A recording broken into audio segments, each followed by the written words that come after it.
இறையேசுவிலே பிரியமான சகோதர சகோதரிகளே, உங்கள் எல்லோருக்கும் ஆண்டவர் ஆகிய இயேசு கிறிஸ்துவின் பெயரால் காலை வணக்கங்கள் மற்றும் வாழ்த்துக்கள்.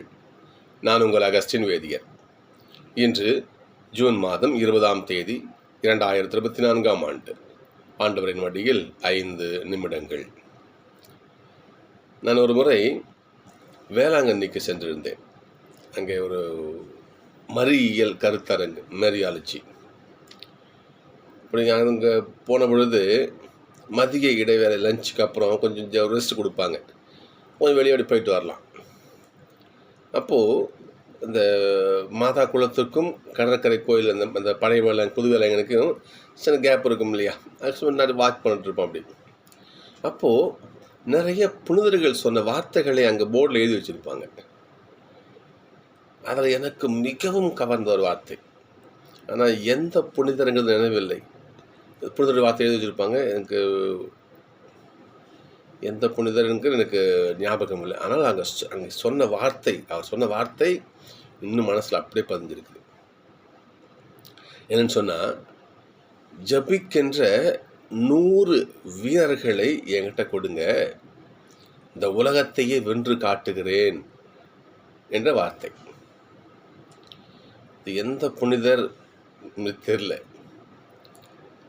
ஜபிக்கின்ற 100 வீரர்களை என்கிட்ட கொடுங்க, இந்த உலகத்தையே ஜெயித்து காட்டுறேன் என்ற அந்த ஒரு வார்த்தை. ஜபம் உலகை ஜெயிக்கும் அளவுக்கு அவ்வளோ வல்லமை மிக்கதா? சிந்திச்சு பார்க்கணும். இது உண்மையா? 100க்கு 200% உண்மை. சொல்லுவாங்க இல்லையா, ஜபமே ஜெயம்னு சொல்லுவார்.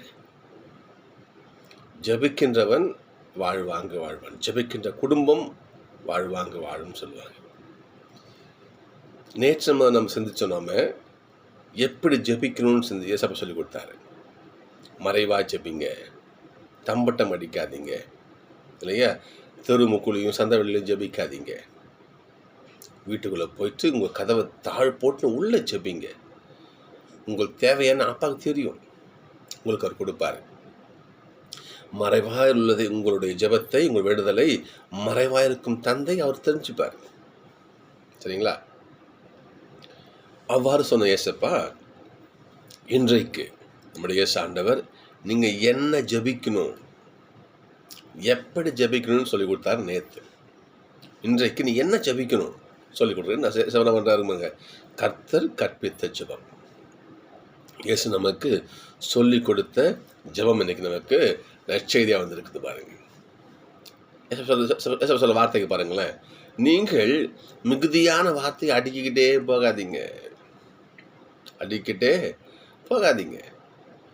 அப்படி அடிக்கிட்டே போகிறதால அப்படியே லகலகன்னு அப்படியே செயின் மாதிரி ஜபம் சொல்லிட்டு போகிறதால உங்கள் ஜபம் கேட்கப்பட்டுடுச்சு அப்படின்னு நினைக்காதீங்க. ஏனென்றால் உங்களுக்கு என்ன தேவைன்னு அப்பாவுக்கு தெரியும், ஏசப்பாவுக்கு தெரியும், யாவே ஆண்டவருக்கு தெரியும். அதனால் நீங்கள் கேட்கறதுக்கு முன்னாடியே, அகஸ்டினுக்கு என் பிள்ளைக்கு இது தேவை, அவருக்கு தெரியும், கொடுப்பாரு. அவருக்கு தெரியும்.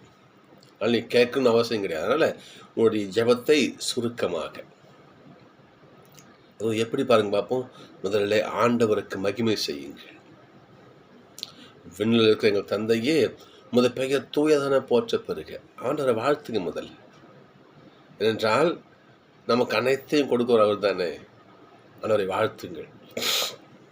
நான் சொல்லியிருக்கிறேன், ஒரு மரக்கல்வி கிளாஸ் இருக்கும் பொழுது ஒரு பிள்ளைகிட்ட நாங்கள் சொன்னது, குழந்தைகளே, உங்களுக்கு கடவுள் எவ்வளோ நன்மைகள் செய்திருப்பார் இல்லையா, ஒரு நன்மையை சொல்லி தேங்க்ஸ் சொல்லுங்கள் அப்படின்னு சொன்னேன். அப்போ ஒரு சிறுமி சொன்ன வார்த்தை இன்னும் மனசில் அப்படியே ஒரு வடு மாதிரி இருக்கும் அந்த வார்த்தை. இந்த மூக்கை கொடுத்ததுக்கு நன்றின்னு அந்த பிள்ளை சொன்னான். எல்லாம் சொன்னாங்க. அப்போ நான் கேட்டேன், ஏன் நான் இப்படி சொன்னேன்னு கேட்டதுக்கு, பிரதர், நமக்கு மூக்கு இல்லைன்னா நமக்கு மூச்சு விட முடியாது இல்லை, மூச்சு விட தான் நம்ம உயிர் வர முடியும். அதான் நான் அந்த காற்று கூட இந்த மூச்சு விடுற காற்றை கூட அந்த சாமி தான் கொடுக்குறாரு இல்லையா, அதனால் நான் தேங்க்ஸ் சொன்னேன். மூச்சு விடுகின்ற காற்றை கூட கடவுள் தான் தராரு. அந்த சிறுமியோட விசுவாசத்தை பாருங்க. அப்படிப்பட்ட கடனை என்ன பண்ணணும், போற்றணும், வாழ்த்தணும். நம்ம எங்க புரியுதுங்களா? ஒரு கோயில் வருது, வெளிப்படையாக சிலுவை போடக்கூட அடையாளம் போட நம்ம வெட்கப்படுறோம், தயங்குறோம். நம்ம ஆண்டவருக்கு மகிமை எங்கே செய்ய போகிறோம்? யோசிச்சு பார்க்கணும் நாம். இங்கே பாருங்கள், முதல்ல இயேசு சொல்கிற வார்த்தை பாருங்கள், முதல்ல தந்தையை வாழ்த்துங்கள், தந்தையை வாழ்த்துங்கள். விண்ணகத்தில் இருக்கிற தந்தையே, உமது பெயர் தூயது என போற்ற பிறகு அதை கேளு, உமது ஆட்சி வருக. நாம் எவன் ஆட்சியிலையும் யாருக்கு ஜாலரா போட்டுருக்கிறோம் நம்ம இல்லையா? இவர் வாழ்க, அவர் வாழ்க. ஆண்டோடைய ஆட்சிங்க வாழ்ந்து பாருங்க, இறை அரசனுங்க வாழ்ந்து பாருங்க. அது அந்த ஆட்சி அப்பாட்ட கேளுங்க, ஆண்டவரே உமது ஆட்சி வருக. அது மாதிரி பாருங்க, உமது திருவுளம் விண்ணுலகில் நிறைவேறுது.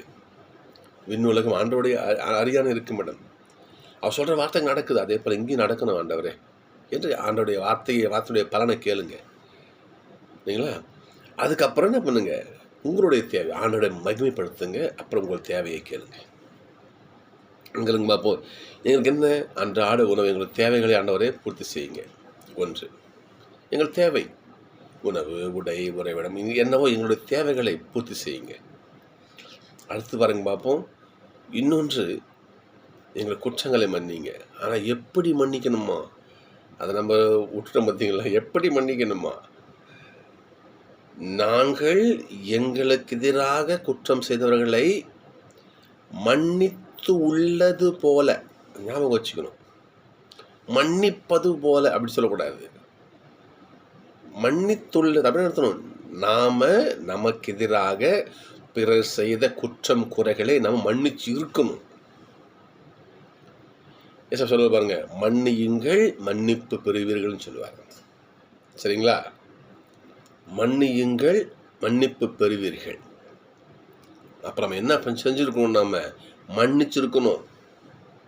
இந்த வார்த்தையை நம்ம எப்படி சொல்கிறது, சில ஜபத்தில் நம்ம திரித்து கூறணும் தான் நான் சொல்லுவேன். நான் புரியுதுங்களா? மன்னிப்பது போல, மன்னித்துள்ளது இறந்த காலமாக வைக்கணும். மன்னித்து உள்ளது போல நான் மன்னிச்சிருக்கேன் ஆண்டவர், இதை பாருங்க, மன்னிச்சிருக்கேன் பாருங்க, சாட்சி.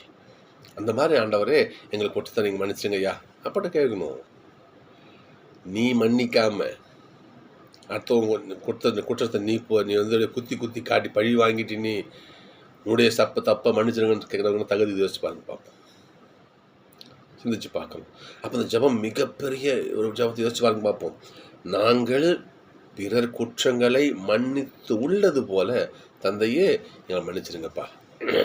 அடுத்தது, எங்களை சோதனைக்கு உட்படுத்தாதீங்க. சரிங்களா? ஆண்டவர், இன்னும் பைபிள் இன்னொரு வசனம் வரும் பாருங்க, ஆண்டவர் யார் மீது அன்பு கொண்டிருக்கிறாரோ அவர் தான் சோதிப்பாராம். விவிலி வாசகம் இது. இருந்தாலும் ஆண்டவருடைய சோதனையை தாங்க நமக்கு சக்தி கிடையாது. யோபு ஆண்டவர் சோதித்தார், யோபு நிலை. ஆனால் ஆண்டவருடைய கரம் யோபு கூட இருந்துச்சு, அது தப்பு சொல்ல முடியாது. ஆனால் தாங்க முடியாது. நல்லவர்கள் ஆண்டவர் சோதிப்பார் தான், தப்பு இல்லை, நல்ல பிள்ளைகள் தான் நாம். ஆனால் கடவுளுடைய சோதனை தாங்கும் அளவுக்கு ஐயாவே இது தெம்பு இல்லை ஐயா. இல்லை, சோதனைக்கு எங்களை உட்படுத்தாதீங்க, தீயங்கிட்ட எங்களை காப்பாற்றுங்க. அற்புதமான ஜபம், ஜபமே ஜெயம். இந்த ஜபத்தை சொல்லி ஜபிங்கன்னு ஏசப்பா சொல்லி கொடுத்த ஜபம். ஒவ்வொரு நாளும் ஜபிப்போம். அட்லீஸ்ட் ஒரு நாளைக்கு ஒரு முறை இந்த ஜபத்தை, ஒரே ஒரு முறை இந்த ஜபத்தை சொல்லி பாருங்கள். நமது வாழ்க்கையில் எவ்வளோ மாற்றம் வரும்னு பாருங்கள்.